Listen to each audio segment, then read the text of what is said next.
बिस्मिल्लाहिर्रहमानिर्रहीम। Welcome to Taleemdost dot com. आज का जो हमारा चैप्टर है, चैप्टर नंबर 9, फर्स्ट ईयर की बुक से ड्राइव्ड है। Chapter number 9 and the name of chapter is physical optics.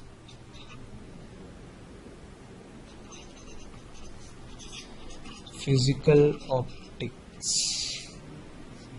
This is our chapter. अब इसमें जो पहले फर्स्ट इंट्रोडक्शन की टाइप उसने डिस्क्राइब की हुई है, उसमें आपके पास जो पहली डेफिनेशन है वो आपके पास जो डिफाइन करता है वो लाइट को डिफाइन करता है। सो लाइट को डिफाइन करते वक्त कहता है फॉर्म ऑफ एनर्जी है, और इसके बाद which propagates in waves, the other thing which he discussed, which propagates, जो कि ट्रैवल करती है अपने रास्ते में इन वेव्स। उसके बाद जो ये एनर्जी होती है वो पैकेट्स फॉर्म में होती है, ये बात भी आपको याद रखनी चाहिए, और पैकेट्स फॉर्म में होती है, और हमेशा ये जो एनर्जी से आएगी तो पैकेट फॉर्म में आएगी। So this is defined as light, ये लाइट की डेफिनेशन है। नाउ इसके बाद जो आपके पास टॉपिक आता है, सबसे पहला वो टॉपिक है wave front.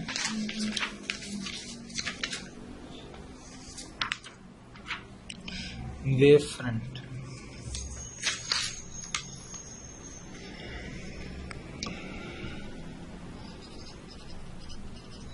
wave front, such a surface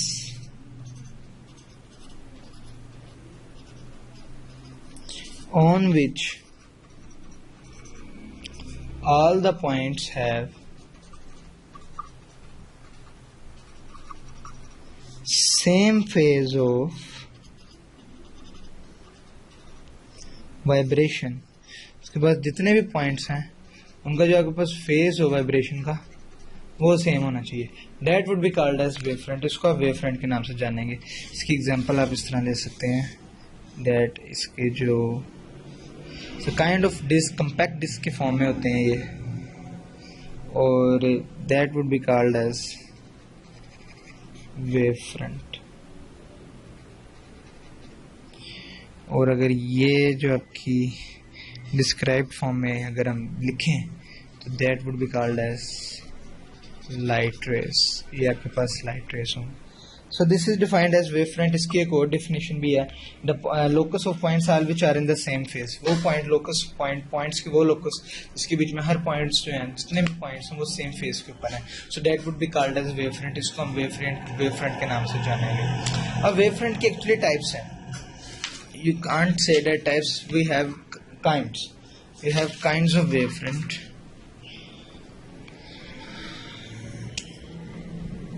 Kinds of wavefront. Two kinds. One is spherical and the other one is plane. Spherical wavefront and the plane wavefront. So spherical wavefront we are going to discuss it firstly. The wavefront in which electromagnetic waves are propagate in the form of sphere, जो कि sphere की form में propagate करेंगी, और the spherical form की form में repair करें। It means we have a kind of source here and the rays are going to emit it from it। इसमें से अगर आप rays define करें तो rays निकल रही हैं, and ultimately we have the point। अगर हमारे पास इस तरह की form में हमारे पास wavefronts आते हैं, ultimately ये so that would be called as spherical wavefronts। इसमें जो आप नाम देंगे इसको spherical wavefront का नाम दोगे।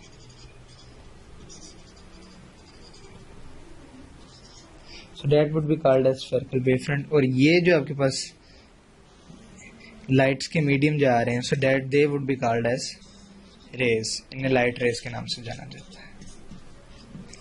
so this is done with the spherical wavefront. Spherical wavefront में होगा। अब इसकी कुछ करेक्टरिस्टिक्स हैं आपके पास, जो कि करेक्टरिस्टिक्स आपको ऐसे डिफाइन तो नहीं बुक में मिलेंगी, लेकिन बड़ी इंपॉर्टेंट है। They are very important and very important for the MCQs point of view for the entry test. So the first one है the direction in which the energy travels. वो ये डायरेक्शन जिसमें energy travel कर रही है आपकी, in this direction, जिसमें आपके पास लाइट ट्रेवल कर रही है, they are called as rays. इन्हें लाइट रेस के नाम के तौर पर जाना जाता है। This is the first characteristic. And the other one is the energy of the wave is transmitted equally in all direction. ये इक्वली ट्रांसमिटेड है, ये जो एनर्जी इसमें से निकल रही है ये इक्वली ट्रांसमिटेड है हर डायरेक्शन के बीच में, ऑल डायरेक्शंस के बीच में ये इक्वली ट्रांसमिटेड है और इक्वली ये डिस्ट्रीब्यूटेड है. So other one is plane wave front, जिसकी सेकंड टाइप है वो है plane wave front.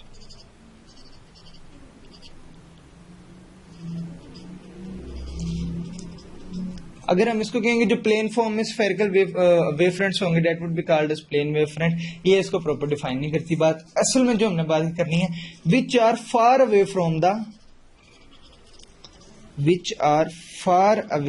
From source. This is the original definition.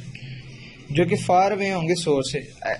This is clear that the things which are far away from the sources से दूर होंगे तो उसमें spherical wave front definitely generate नहीं होंगे, वो प्लेन वेव फ्रंट्स आ रहे होंगे. So which are far away from the source that kind of wave fronts which are produced in this that kind of system they are known as plane wave front. वो plane wave fronts के तौर पर सामने आएंगे. Characteristics उसकी जो है दो कैरेक्टरिस्टिक्स डिफाइन करती हैं.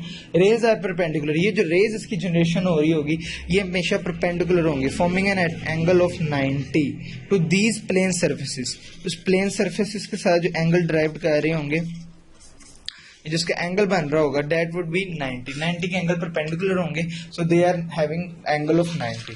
And the second one is कि ये जो प्लेन सरफेसेस होंगी आपकी जो अल्टीमेटली प्लेन सरफेसेस इस तरह की जो आपके पास आएंगी ये आपके पास हमेशा जो होंगी ये पैरेलल होंगी एक दूसरे के. They are always parallel to each other. So ये जो दो कैरेक्टरिस्टिक्स हैं ये आपके पास कैरेक्टरिस्टिक्स आ गई हैं प्लेन वेव फ्रंट की. So you have the characteristics of spherical wave front and the as well as characteristics of plane wave front. Now the next topic is रे.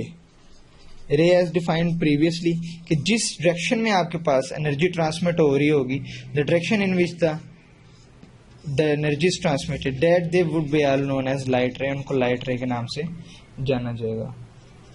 और इसकी जो टोटल दूसरी डेफिनेशन अगर आप डिफाइन करें इसको क्या straight line normal to the wave front. वो स्ट्रेट लाइन जो कि नॉर्मल होगी making an angle of 90 wave front के साथ जो 90 का एंगल जनरेट कर रही होगी या बना रही होगी that they would be known as rays. उन्हें रेज के नाम से जाना जाएगा. So this is very important point that they would make all the rays would have 90 angle at wave front. Wave front के साथ जो एंगल बना रही होंगी वो 90 के एंगल बनाएंगी. सो नाउ नेक्स्ट इज बहुत इंपॉर्टेंट टॉपिक है इस चैप्टर का और जिससे ड्राइव आगे पूरा रिलेशन जो डिफाइन होगा that will be known as Huygens principal.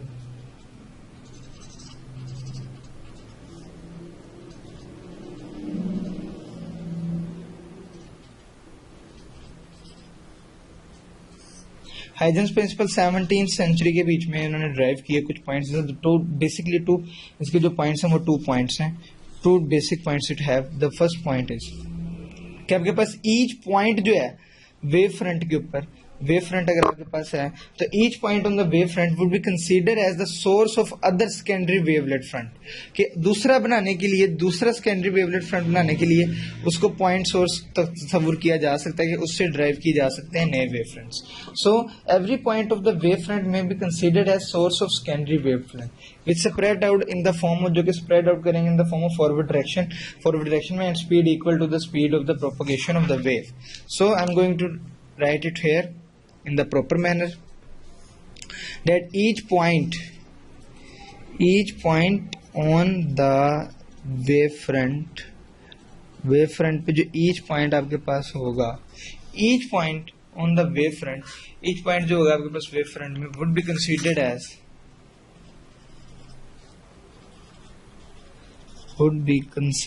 as secondary source of secondary wave fronts secondary wave fronts बनाने के लिए ये इस्तेमाल होंगे. So if we have this wave front and this point so we're gonna have this other wave fronts from it, we're gonna have this other wave fronts from this, we're gonna have other wave fronts from this. And now the important, they are equally spaced and have the equal velocity. Sorry equal, इनके पास जो आपके पास at that instant जो इसके पास speed होगी, velocity होगी जो equal होगी दोनों की, इस वाले की भी जो जनरेट कर रहे होंगे और ये जो बाद में वेव फ्रंट्स लोकेटेड पॉइंट पे जनरेट हो चुके होंगे, so they would have the same speed, इनकी जो स्पीड होगी वो हमेशा इक्वल होगी। नाउ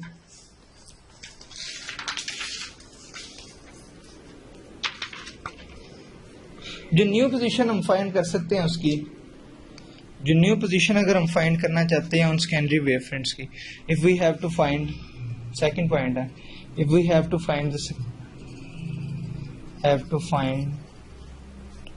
न्यू पोजीशन, तो अगर हम उनकी न्यू पोजीशन करना चाहते हैं तो हम उसका कंस्ट्रक्ट कर देंगे उसका simply wave front. So we have the all point for that, construct that wave front. So if we have that point, और बस इस तरह पॉइंट्स होते हैं तो हम अगर उसको कंस्ट्रक्ट कर देंगे इस तरह, so this would be your secondary wave front आपके पास आ जाएगा।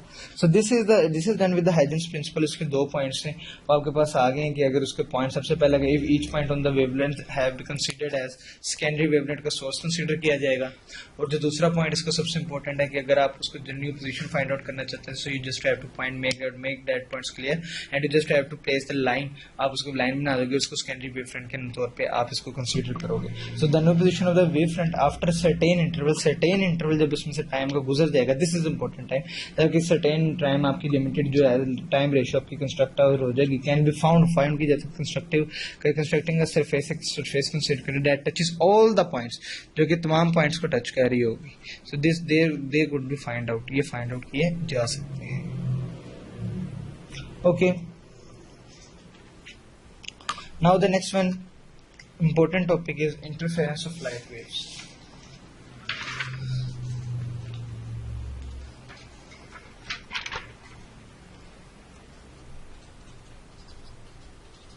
Interference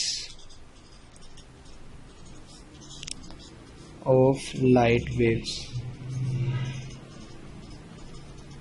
आपने इंटरफेरेंस देखनी है लाइट वेव्स की। सो इंटरफेरेंस को अगर हम सिंपली डिफाइन करें तो देखा जाता है कि जब दो वेव्स आपस में मिलती हैं तो वो कुछ पॉइंट्स ऐसे, इसमें दोनों किस्म के पॉइंट्स होते हैं जहां पे आपकी कंस्ट्रक्टिव इंटरफेरेंस दे रहे होते हैं, मतलब कि अडोप्ट कर लेते हैं उन्हें, एक पॉइंट पे अडोप्ट कर लेते हैं and the other point their cancellation would be occur, तो दूसरे पॉइंट पे उन पे कैंसिलेशन अकर हो जाती है। सो they would be known as the interference of the light waves, उनकी जो है इनकी इंटरफेरेंस इस फिनोमेना को कहते हैं। So the phenomena in which two light waves support each other at some point, support करें दोनों पॉइंट्स को एक पॉइंट पे और दूसरे पॉइंट पे उसे कैंसिल कर दें, दूसरे पॉइंट पे उसको जो है उसको हज़फ कर दिया जाए। So they would be known as the interference of light waves, इनको इंटरफेरेंस ऑफ लाइट वेव्स के तौर पर जाना जाता है। Having support at some point,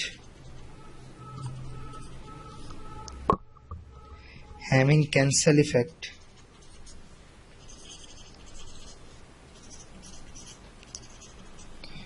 at some points. So support effect हो कुछ पे आपके पास और किसी पे आप कुछ पॉइंट्स पे आपके पास कैंसिलिंग इफेक्ट्स हो, so they would be known as the interference. इस पॉइंट पे आपके पास इंटरफेरेंस होगी। इंटरफेरेंस की जो यहाँ पे डिस्क्राइब्ड आपकी बुक में भी डिस्क्राइब होगा कि दो आपके पास दो टाइप्स होंगी, the one is known as the constructive and the other one is known as the destructive. So types of interference: constructive and the other one is destructive, और दूसरा जो आपके पास पॉइंट है वो होगा डिस्ट्रक्टिव। सो कंस्ट्रक्टिव इंटरफेरेंस में आपके पास क्या होगा? Constructive interference and data interference eight that point you have the maximum amplitude, जिसके पास आपके पास दो वेव्स का आपके पास मिलके एक आपके पास ग्रेटर एम्पलीट्यूड बन जाएगा। So they would be known as at that point there would be constructive interference. So इसको आप कंस्ट्रक्टिव इंटरफेरेंस के नाम से जानेंगे। The amplitude of the resultant wave will be greater होगा than either of the both one, दोनों से greater होगा। इसकी एक कंडीशन है जो सबसे इंपॉर्टेंट कंडीशन है कि इसका जो पाथ डिफरेंस होना चाहिए वो m लैम्डा फॉर्म में होना चाहिए, but it should be 0 lambda 2 lambda 3 lambda, इसको हमेशा इस फॉर्म में होना चाहिए। So s is equal to m lambda, ये इसका वैल्यू होगी, s is equal to m lambda and we have 0 lambda 2 pi 3 pi and go on. So this is the condition for for the constructive interference. At that point, where would we have the maximum amplitude than the either of the other two secondary wavelengths. Now the destructive interference. We have destructive interference now. Destructive interference में आपके पास ultimately क्या होगा, जिसमें आपके पास collapse हो जाएंगी दोनों और आपके पास at that point cancelling effect आ जाएगा. कैंसिल्ड इफेक्ट आ जाएगा आपके पास और वो उस जगह पर आपके पास जो एम्पलीट्यूड है वो जीरो हो जाएगा. The resultant wave will be less than either of the individual. दोनों जो आपके पास वेव्स हैं, एक ये वेव है और दूसरी आपके पास ये वेव है, तो डिस्ट्रक्टिव इंटरफेरेंस में जो आपके पास जो एम्पलीट्यूड आएगा वो इन दोनों से कम होगा. लेकिन इस तरह उलट है, जब यहाँ पे आपके पास कंस्ट्रक्टिव इंटरफेरेंस हो रहा था तो एक वेव और दूसरी वेव जब मिल रही थी तो दोनों का इंडिविजुअली दोनों से ज्यादा था. सो यहाँ पे उलट काम होगा. इसकी भी एक कंडीशन है जो कि बहुत इंपॉर्टेंट है कि डिस्ट्रक्टिव इंटरफेरेंस में होने के लिए सो बहुत इंपॉर्टेंट है. वो है S = 2m+1 λ/2. So it must be in the order of λ/2, 3 λ/2, 5 λ/2, मतलब कि ये इस फॉर्म में होनी चाहिए. So it have the general formula S = 2m+1 λ/2.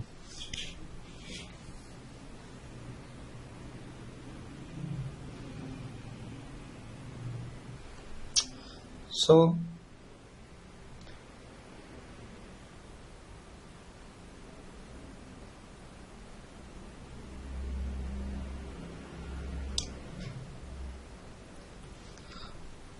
उस पॉइंट पे जो आपके पास जो इसका जनरल रिलेशन आएगा, so that would be equal to S = 2m+1 λ/2. So ये इसका जनरल फार्मूला होगा डिस्ट्रक्टिव इंटरफेरेंस के लिए.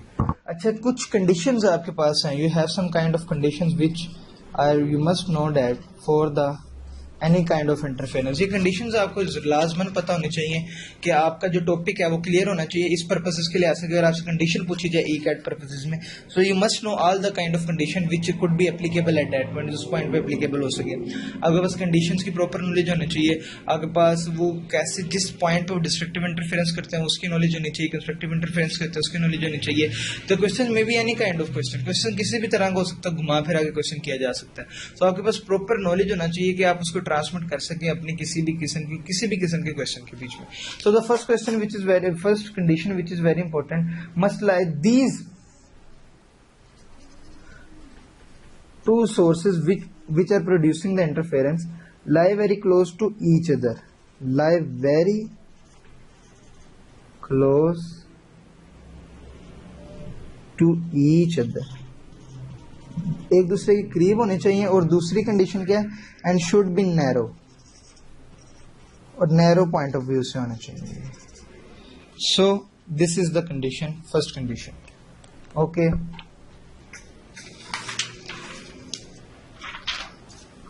इसके बाद जो आपके पास इंपॉर्टेंट पॉइंट है इसके लिहाज से, that they should be monochromatic.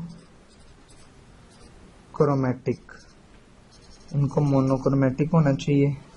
Means that same इनके पास आपके पास सेम वेवलेंथ और सेम आपके पास टाइम पीरियड होना चाहिए. Time period it means that ultimately you would have same amplitude. आपके पास सेम एम्पलीट्यूड होना चाहिए. Okay, done. Now the third one point and which is very important, that they should be coherent. इनको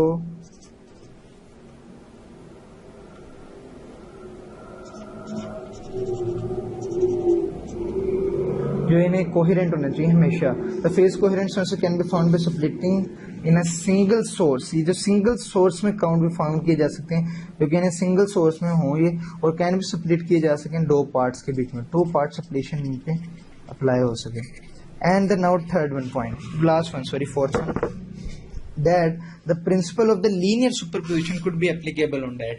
Linear superposition का जो principle है वो इन पे कम से कम applicable होना चाहिए. That would be equal to y is equal to y1 plus y2 and so on. So these are the 4 points. Same wavelength, same time period, etc. उनके same amplitude होना चाहिए. Should be coherent होना चाहिए. Coherent phase में होना चाहिए आपके पास. और individually जो उनका sum है linear superposition के equal, total के equal होना चाहिए. That capital Y would be equal to small y1, small y2, small y3 and etc.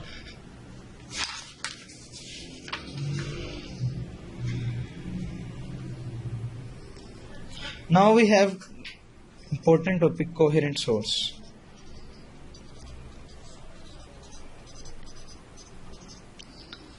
आगे बस कोहेरेंट सोर्स क्या है.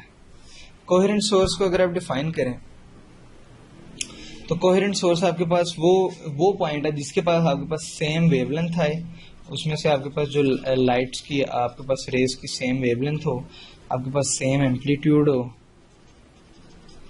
same amplitude, frequency should be same,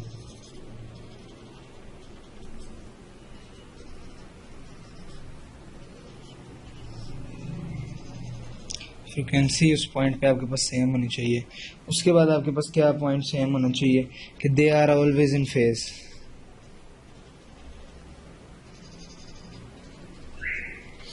they are always in phase with each other. हमेशा जो है ये हमेशा आपके पास एक दूसरे के साथ इन फेज होने चाहिए. तो ये आपके पास कोहेरेंट सोर्स की डेफिनेशन है. कोहेरेंट सोर्स के पॉइंट्स आपके पास सेम वेवलेंथ होनी चाहिए, सेम एम्पलीट्यूड हो, आपके पास फ्रिक्वेंसी जो है उस पॉइंट पे आपके पास सेम होनी चाहिए. उसके बाद आपके पास they are always in the phase. एक जो आपके पास फेज है, फेज एंगल जो है वो आपके पास हमेशा सेम होना चाहिए एट दैट पॉइंट दूसरे के साथ. So that would be called as coherent source. इस पॉइंट को आप कोहेरेंट सोर्स के नाम से जान सकते हैं. कोहेरेंट सोर्स की सबसे बड़ी एग्जांपल जो आप इसकी आप अपने नेक्स्ट टॉपिक में भी ले सकते हैं.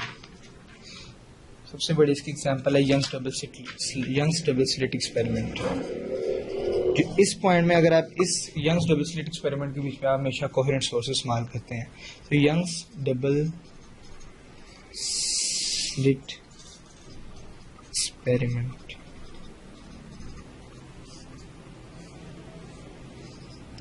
सो we have very kind of general rules for that Young's double experiment. आपके पास जो होगा आपके पास एक सोर्स है firstly, then it is separated by as I said that ये दो हिस्सों में डिवाइड किया जा सकता है. तो इसको डिवाइड कर दिया आपने टू फॉर्म्स में, that it would become. So we have ultimately at that point हमारे पास एक ये पॉइंट, और इसी तरह हमारे पास इस तरह एक ये जनरेशन होकर हमारे पास एक लास्ट स्क्रीन थी, और जिससे हम इंटरफेरेंस यहाँ पे हमने देखी कि इंटरफेरेंस फ्रिंजेस के नाम से ये पॉइंट जाना गया.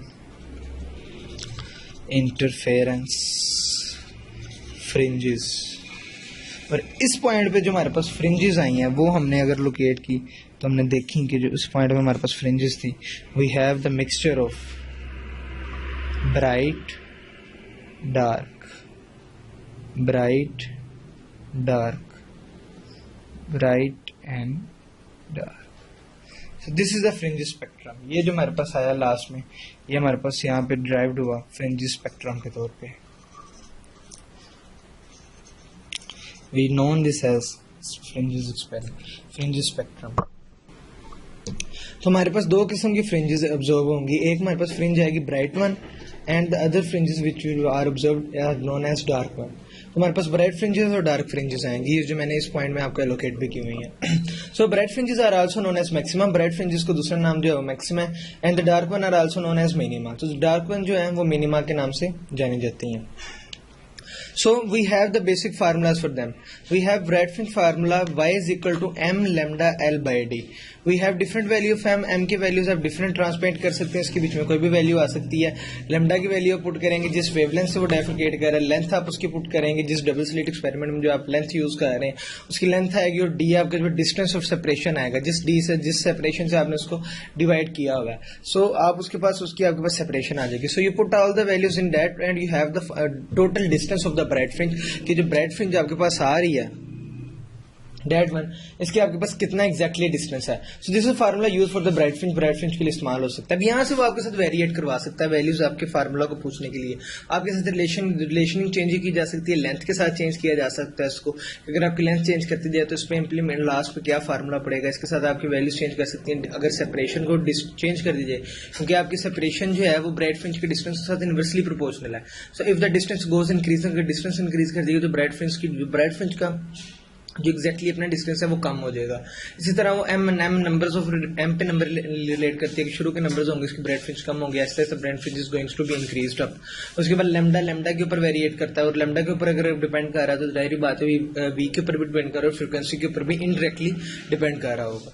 सो this is done with the bright fringe. ये ब्राइट फ्रिंज के फार्मूले आपके सामने है। So other formula we have is dark fringe. Dark fringe के लिए जो हमारे पास फार्मूला है it is given as, dark fringe के लिए फार्मूला जो हमारे पास गिवन है वो है y is equal to m plus 1/2 lambda L by D. अगर आप उसके पास डिफरेंस का फर्क आ गया इसके बीच में m and this is m plus 1/2, it is exactly m lambda, it is not exactly, and this is m plus 1/2 lambda L divided by D. So this is for the dark fringe. This going to be relate with that one. Length के साथ कितना इसमें फर्क पड़ेगा, separation of distance के साथ कितना फर्क पड़ेगा, और जिनके बीच में पार्ट डिफरेंस आ रहा है कितना डिफरेंस पड़ेगा। एक इंपॉर्टेंट एमसीक्यू जो आपसे बात पूछी जा सकती है कि सारे रिलेशनिंग के बीच में, यंग्स डबल एक्सपेरिमेंट के बीच में एक बात जो है वो एक्स्ट्रा पूछी जा सकती है, वो पूछी जा सकती है कौन सी ट्रिग्नोमेट्रिक रेशियो है जिसका बीच में इस्तेमाल किया गया है ब्राइट फ्रिंजेस और डार्क फ्रिंजेस को निकालने के लिए। वो चीज जो है वो ट्रिग्नोमेट्रिक रेशियो है, वो साइन थीटा है। Sine theta is used for the determining and explaining the fact of the double slit experiment. So this is y is equal to m plus 1/2 lambda L by D going to have an kind of have a change of phase them from bright fringe। इसी तरह आपके पास fringe spacing अगर simple आपके पास अगर उसमें define करना है आपने तो उसका फार्मूला आपके पास है fs is equal to lambda L by D। ये सिंपल आपके पास फार्मूला, सिंपल जो आपके पास फ्रिंज स्पेसिंग होगी, सिंपल फ्रिंज स्पेसिंग की आपकी किसी भी वैल्यू अगर आपने लोकेट करनी होगी, so it is done, you can find out with this lambda L divided by D।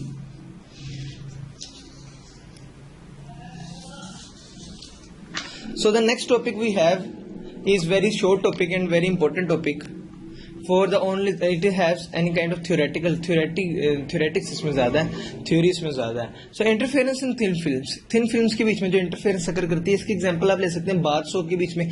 अगर आपने कभी डेली लाइफ एग्जांपल में देखा हो कि एक हल्की सी स्लाइड सी एक लेयर क्रिएट हो जाती है, उसमें एक बड़ा खूबसूरत सा पैटर्न क्रिएट हो जाता है कलर्स का। वो जो कलर्स पैटर्न क्रिएट हो रहा है उस कलर्स पैटर्न को आप जानते हैं इंटरफेरेंस के नाम से, और वो इंटरफेरेंस जो क्रिएट हो रही है इस फिनोमेना को कहते हैं interference creating in the thin films के बीच में जो क्रिएट हो रही है। अच्छा, अब इसके बीच में इस पॉइंट में जो आपसे इंपॉर्टेंट बातें आपसे पूछी जा सकती हैं वो तीन फैक्टर्स पर डिपेंड करता है। सबसे पहली बात वो इंसिडेंस एंगल पर डिपेंड कर रहा होता है कि किस इंसिडेंस एंगल से वो आ रही है। अगर वो रेयर से डेंसर आ रही है, डेंसर से रेयर आ रही है, तो किस तरह वो आपस में उसको एक दूसरे के साथ रिलेट आउट करते हैं। अगर डेंसर से रेयर आ रही है तो उसमें क्या पार्ट डिफरेंस का चेंज आ रहा है, अगर रेयर से डेंसर आ रही है तो उसमें पार्ट डिफरेंस का चेंज नहीं आ रहा। तो ये सारी चीजें इस पर डिपेंड करती हैं इंसिडेंस एंगल के साथ। The other one is nature of the film. Nature पर डिपेंड करता है कि फिल्म जो इसकी फिल्म है वो जिस पे वो इंटरफेरेंस अकर होगी उस फिल्म की नेचर क्या है, वो किससे बिलोंग करती है। Does it belong to any kind of vaporous thing, vaporous है वो वाटर से रिलेट कर रहा है या किसी भी और चीज से जो कि जिसकी डेंसिटी वगैरह ज्यादा, तो नेचर पे डिपेंड करती है। जो थर्ड पॉइंट है इसका सबसे important one is the thickness. वो थिकनेस पे डिपेंड करती है कि उसकी थिकनेस कितनी है, वो कितना थिक है। अगर तो उसकी थिकनेस ज्यादा है तो फिर उस पर क्या डिफरेंस पड़ेगा, जाहिर बात है ज्यादा होगी कि कम होगी। अगर इंटरफेरेंस फ्रिंजेस जो है अगर वो थिक होगी, जितना थिक होगा तो उस पर वो इंटरफेरेंस फ्रिंजेस उतनी कम होंगे, जितना थिन होगा उतनी उस पर इंटरफेरेंस फ्रिंजेस ज्यादा होंगी, क्योंकि interference is mostly occurred on the thin films के ऊपर ज्यादा प्रॉपर तरीके से एक्ट करती है और बेहतर तरीके से इसकी रीजनिंग करती है। So three factors on which the nature of the rings is depend। The first one is the incidence angle।